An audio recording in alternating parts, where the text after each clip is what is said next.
नमस्कार दोस्तों, मैं वैद अर्जुन सिंह एक बार फिर सेवा में हाजिर हूँ। दोस्तों, मैं काफ़ी समय से अपने क्लिनिक पर बिजी था और इसीलिए मैं रेगुलर वीडियोस अपलोड नहीं कर पा रहा था। और अब मैं फ्री हूँ, इसलिए अब डेली नए नए नुस्खों के वीडियोस अपलोड होंगे। तो जुड़े रहिए दोस्तों हमारे साथ। और जिन भाइयों ने चैनल को सब्सक्राइब नहीं किया है, कृपया वे सब्सक्राइब कर लें।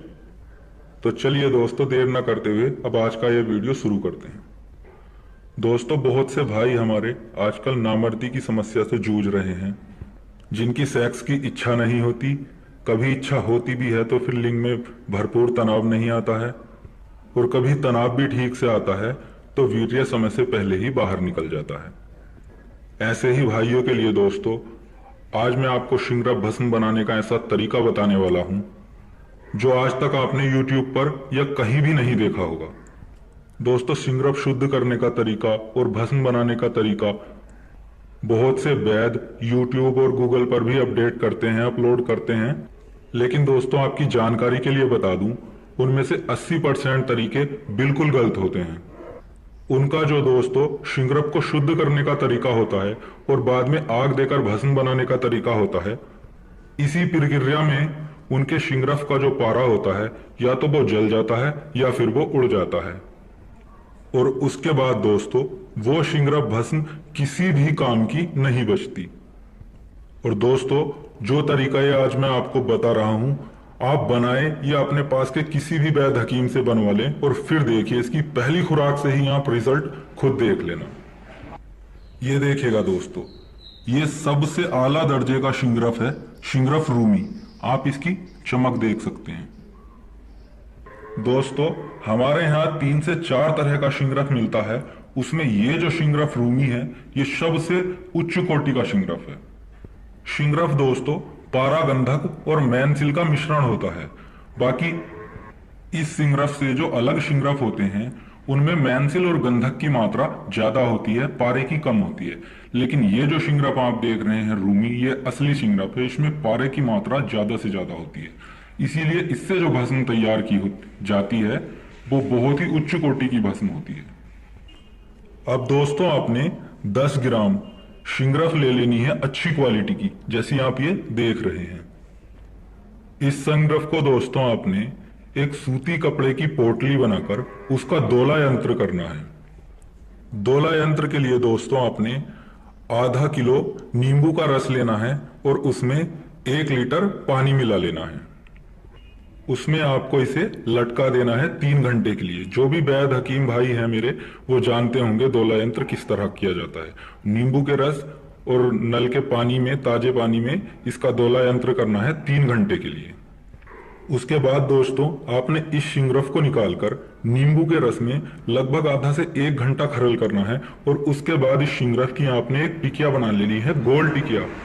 टिकिया दोस्तों आपको सिक्के के जैसी गोल नहीं बनानी है, गोल गोली, जिस तरह कांच की गोली होती है जिससे बच्चे खेलते हैं, उसी तरह की गोल टिकिया बनानी है इसकी। अब दोस्तों, जब आपकी ये गोल टिकिया सूख जाए, तब आपने एक धतूरा लेना है बड़े से बड़े साइज का।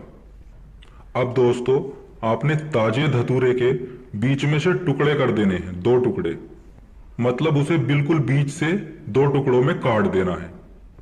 अब काटने के बाद दोस्तों उसके बीच के बीज वगैरह आपने बिल्कुल निकाल लेने हैं दोनों साइड के। और वो जो खोखली जगह बचती है उसमें आपने अपने शिंगरफ की गोल टिकिया रख देनी है और वापस से अपने धतूरे को जोड़ देना है। अब दोस्तों आपने थोड़ा चिकनी मिट्टी का घोल बना लेना है, लूदा बना लेना है। अब आपने एक कॉटन के कपड़े की पट्टी ले लेनी है, लगभग 2 से 2.5 फीट की। उस पट्टी को आपने उस गीली मिट्टी के पानी में भिगो देना है, मतलब थोड़ी थोड़ी मिट्टी उस पट्टी पर चढ़ा देनी है। और उस पट्टी को आपने धतूरे पर अच्छी तरह चारों तरफ लपेट देना है। लपेटने के बाद दोस्तों आपने उस पट्टी पर लगभग आधा इंच मोटा मिट्टी का लेप चढ़ा देना है और उसे एक बॉल की तरह, गोल गेंद की तरह बना लेना है। अब इस गेंद को दोस्तों आपने सुखा लेना है अच्छी तरह। और दोस्तों जैसे ही आपकी ये बॉल अच्छी तरह सूख जाए, अब आपने लगभग 2.5 से 3 किलो रेत लेनी है। रेत अच्छी हो, गीली ना हो। अब आपने उस रेत को एक कढ़ाई में डालकर अपने गैस चूल्हे पर रख देना है। दोस्तों लकड़ी या उपलों की आग या भट्टी की आग इसे नहीं देना है, आपने गैस चूल्हा ही इस्तेमाल करना है और लगभग मीडियम से भी थोड़ा कम आंच पर उसे रख देना है उस रेत को। अब दोस्तों आपने इस रेत में अपनी वो धतूरे वाली बॉल जो आपने बनाई है उसे रख देना है बिल्कुल बीच में। याद रहे इसकी ये जो तली होती है कढ़ाई की उसमें भी वो टच ना हो और वो ऊपर भी ना रहे, बिल्कुल बीच में आपने उस बॉल को रख देना है। अब दोस्तों आपने आग जला देनी है मीडियम से थोड़ी कम और लगभग 2 घंटे तक आपने यही आग रखनी है। 2 घंटे के बाद आपने दोस्तों गैस को मीडियम साइज से थोड़ा और बढ़ा देना है। शुरू के 2 घंटे लगभग हल्की आग देनी है और बाकी 1.5 घंटे आपको और आग देनी है, वो थोड़ी तेज देनी है। और लगभग दोस्तों 3.5 घंटे बाद आपको अपने गैस चूल्हे को बंद कर देना है। अब जब दोस्तों आपकी रेत अच्छी तरह से ठंडी हो जाए उसके बाद अपने धतूरे को आपने बाहर निकाल लेना है और जब वो ठंडा हो जाए उसे सावधानी पूर्वक आपने उसकी मिट्टी कपड़ा वगैरह सब उतारकर सावधानी पूर्वक अपनी टिकिया को बाहर निकाल लेना है। और फिर दोस्तों उस टिकिया को आपने खरल में डालकर रगड़ना है और तब तक उसकी रगड़ाई करनी है जब तक उसकी चमक बिल्कुल खत्म ना हो जाए और उसके बाद दोस्तों आप उसे इस्तेमाल कर सकते हैं। दोस्तों ये वो तरीका है, इससे बनाई गई भस्म का पारा कहीं भी नहीं उड़ता और बहुत बहुत अच्छा रिजल्ट मिलता है। ये देखिए दोस्तों, ये कुछ ही दिन मैंने पहले तैयार की है और ये आप देख सकते हैं। ये भस्म मैंने धतूरे में ही तैयार की है। ये देखिए दोस्तों, आप दोस्तों इसे कितना भी मसल लें, कितना भी छुटा लें, बिना पानी से साफ किए आप इसे अपने हाथ से साफ भी नहीं कर सकते। इसे चाहे जितना रगड़ लीजिए, ये छूट नहीं सकती आपके हाथ से जब तक आप इसे अच्छी तरह से साफ नहीं करेंगे। ये वो भस्म दोस्तों तैयार होती है जो पहली खुराक से ही अपना रिजल्ट दिखाती है। पहली खुराक से ही सेक्स की इच्छा भी बढ़ती है, लिंग में तनाव भरपूर आता है और टाइमिंग भी इससे बहुत ही अच्छी हो जाती है।